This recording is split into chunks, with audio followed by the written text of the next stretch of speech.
Listen, we are sick of having a basic intro. I know. I'm just being honest. We're sick of having a basic intro. We're sick of being like, hi, babes. Welcome back to Blended the Podcast. I'm Destiny. I'm Sierra. Today we're talking about... So listen, we're here and we're ready and we're just going to help you. And we got some tea. We got some Olipop, not really tea. We got some exciting news. Okay. So Sierra and I have been working on a special project. Mm-hmm. Sierra's been working on her own special project. We've been working on one together. You've been working on one yourself. Yes. And it kind of started the idea for this episode we wanted to go over today. We have a special surprise at the end, so stay tuned. So it's exciting. As you know, Sierra is starting Salon Suites, and she's been having a lot of people come to her like interested in the suites. Like, well, how do you start a business? Like, how do you get started within a business? Mm-hmm. Or maybe we're in commission before or just, you know, haven't set up these things. Mm-hmm. And so it got us thinking, because I think we've definitely figured out what we need along the way. Yeah. Like maybe even started with things that we didn't have and be like, oh crap, we need this, whatever. Yep. So we just wanted to kind of share the things that we even underestimate when it's time to start a new business and what that kind of looks like. So we have a couple of things that if you're ready to start on your own, you just want to kind of keep in mind. So when you're first starting a business, obviously you're creating your business plan, you're creating what you want out of your business structure, right? Yeah. And business structure isn't just LLC or sole proprietor or whatever, but like, what are you doing for your business that's different? So you took this idea of salon suites that, you know, they're popping up everywhere right now. Yeah. But you created a structure that was different. You created something that you knew was missing, Mm-hmm. whether it was aesthetic or availability or location or whatever, and created that. So it's like important to really think about not just, oh, I want to do hair, I want to do lashes, I want to do nails, but like specifically, what are you going to offer in your business that's different than what everyone else is doing and that you're passionate about, so that like you can stay true to yourself. Like I feel like if you went and opened just like regular salon suites, like if you even franchise salon suites, like that wouldn't have been you. Like, No, you wouldn't have had but a I looked passion. into like franchising other businesses in the past, and you were right. I didn't have a passion for it, and I didn't feel like it could really encompass the vision that I wanted, which is why I decided not to go that route, because a lot of it was like neon pink stuff, and that's just I don't want to have a headache every day. So didn't do it. But I mean, I think that it's important to think about what you want as far as your business, like from the aesthetic standpoint, from the location, from the services you're offering, who you want in that space, because you need to have a clear vision so that you can have an accurate budget. To start looking at things that make sense. Because the last thing you want to do is go through all these steps, like starting your LLC and looking up your business name and checking out if it's on Instagram and all these things. And then you run out of money. Trying to make your dream come true. And not even just finances in a way of like running out of money, but like if your ideal client is like, let's say I'm gonna go with my ideal client is like 40s to 60s, like successful working woman. She might not want to go to a salon that's in Marie Hill, because that's just not her vibe. Right. You know? So it's like an edgy 20-something would totally go there. So it's like even thinking about that when like you're setting up your business structure. So it's like, if you're like, okay, I want to be at the beach or I want to be in Avondale, you know, it's like your rent is going to be more expensive there, whether that's renting a booth or whether that's renting a salon or renting a salon suite, like because of what's around there, it's going to be more. So just being mindful and like just thinking of every little bitty thing. And then of course from there, financially, I think there's so many things that like, I know I didn't think about I was going to need. financially. Like, I feel like you like need to over budget yourself. So yeah, like it's that always was honestly a conversation that happened not so much with my first business, but in this business. I even remember like sitting on the couch at home with Dante, and he was like, it's going to cost X amount of money. And then I was like, no, it's not. And he was like, it is. And hindsight 2020, I should have probably looked at the finance guy and been like, maybe I should listen to him, but I didn't, you know? And my contractors told me like, you have like champagne taste. And I do. Even if you go into like the insurance that you're going to have to carry for the services that you're providing. If you're an on-location artist, you need to get a quote for your insurance for that. Or if you're going to be doing makeup, there's a quote for that. Like there's things like that. And each kind of insurance that you're going to carry covers a different amount of things and comes with a different amount of money. But to be honest with you, I remember I stayed at some places because they offered insurance, like they covered your insurance. And I thought that that was going to be such a big deal because in this industry, they make it seem like, oh my God, if you leave, you won't have insurance and we cover your insurance. And that's amazing. And I've been hearing that so much in my DMs, like, oh, I want to go out on my own. I want to follow my dreams. I want to start my business and I want to be like you, but I can't leave this place because their insurance is so good. And I'm like, girl, I've been paying my own insurance for years at this point. And I don't think people realize that your insurance is a write-off. It's awesome. So like, yes, you're paying for it.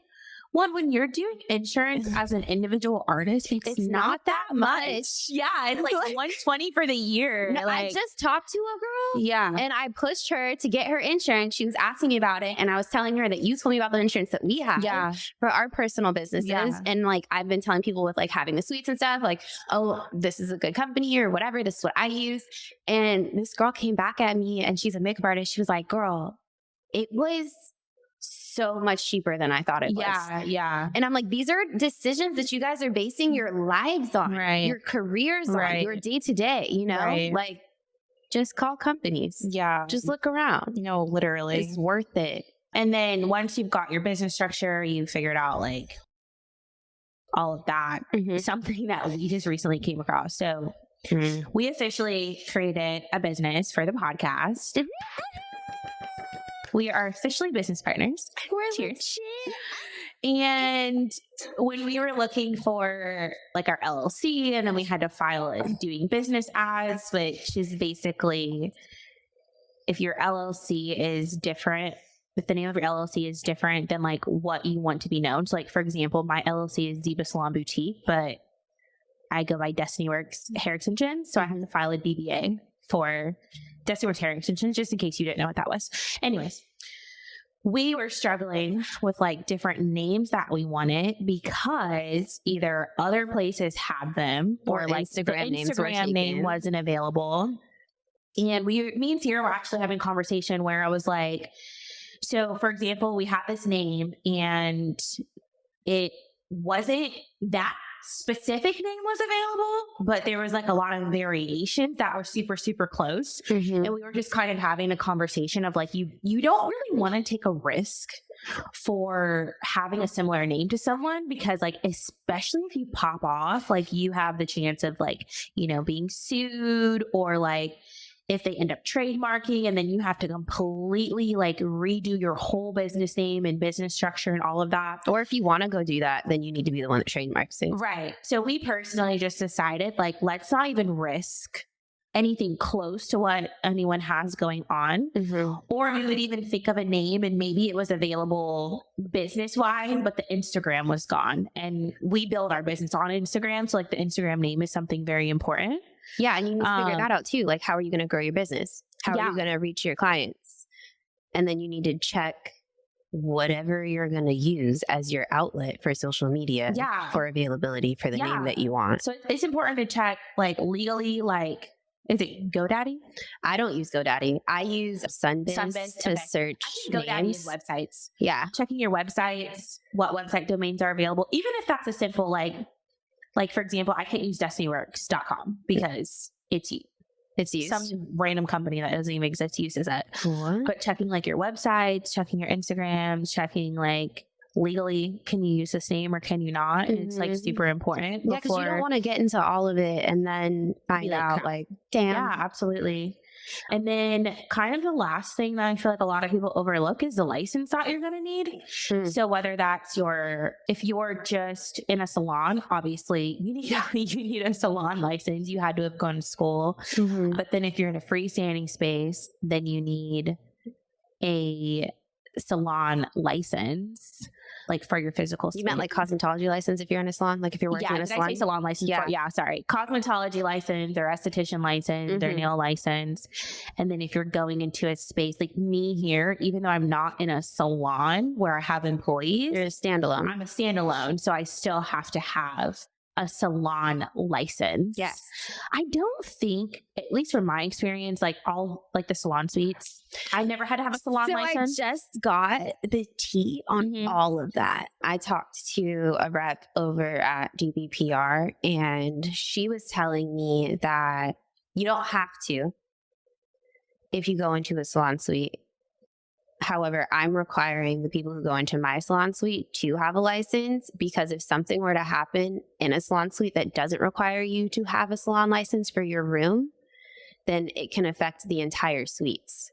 Well, I think that's why, like, I know when I got insurance, like I had to put them on my insurance. Yeah. So I wonder if that's why she said do that. Still, like, just not risk it. To not risk it. Yeah. But like when I had my standalone, I had a salon license. And honestly, I feel like the feedback I've been getting with that too is people are so scared to go get a salon license. Like it's going to be getting your Cosmo license. Or, you just file online. It is so much easier to get a salon license than it is to get like a cosmetology license. Absolutely. You just go online, answer some questions, apply, and you're good. And then they come out and inspect you. But regardless, you're going to be inspected. Yeah, where you're at.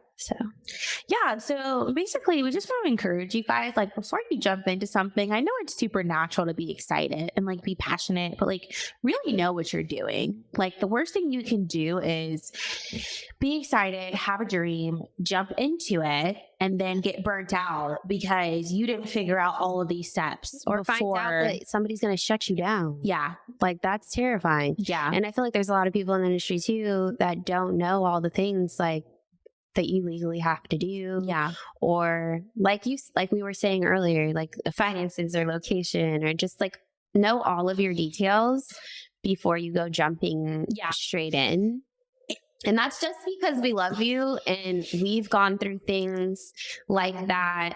Coming from someone who like went from commission to a salon suite, like I'm going to be super honest. And I've said this before in previous episodes, like I was not ready for that. And like, thankfully I'm a hustler and I figured it out. But it's stressful. It is. And to be honest with you, I really had that mindset of like, I'm going to make so much more money in a salon suite than I am commission where I was at that point. Yeah. And I earned so much more respect for my previous salon owners when I went into the salon suite, because I did not realize like all the stuff that goes into it, from buying towels and like paper towels to like needing insurance. And like I really encourage you, like more specifically, if you're in a position where you're trying to get commission to like, you know, booth rent or salon suites or finding your own space, to like really, really, really research and make sure that it's something that you're super passionate about. Because I would hate for you to get into it and then just become so overwhelmed with like everything that you have to do, and have a support system through it. 100%. I had my husband, but like it was just me and him trying to figure it out. And that was really hard too. Yeah. So yeah, and if you guys ever have questions, like you've been reaching out, I say, like, I encourage you guys still reach out. I'm always here to help. Destiny's always here to help. And if we don't have an answer for something, we will always refer you to a resource that we know could help you. So, see you on Instagram. We've been hinting online that we have something super exciting and we've been working on it. We have a podcast studio coming. Yeah. Hey, we're so excited. Sierra and I have been working hard on this podcast studio / content / creative space in Riverside. And we are in the process right now of getting it super cute. By the time this episode comes out, it'll be ready. Yeah. So if you're listening, go check us out. Yeah. we'll probably like post today. Like whenever this episode goes out, like we can post the studio. Yeah. But we're so excited. It is going to be home to the podcast, but also open for other artists in our industry to use and come check out. So we'll be planning a little sip and see for you guys to come see it. We're so excited to meet you guys in person. Finally. Yeah. We've been saying it's been crazy. I feel like so many things have been thrown. Like we've had these intentions of like hosting events and just so many things, like between me moving salons and then you moving salons and then finding the podcast studio and like now the podcast homes and like homeschool, like just so many different things. So I'm excited to finally get the chance to celebrate with you guys. Yeah. For us to meet in person if we haven't already and to just celebrate the new space. So we're super excited for that. And it's all because of you guys. Yeah. Your love and support. Yes.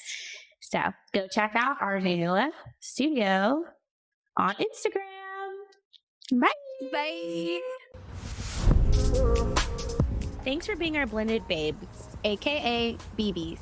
Join the conversation and let your voice be heard. If you're ready for a revolution, don't forget to leave us a review wherever you're listening and follow the journey on Instagram at blended_podcast. Share this episode with your BB who is ready to beautify the beauty industry and rewrite the standards. Get all the tea from this episode and more in the show notes.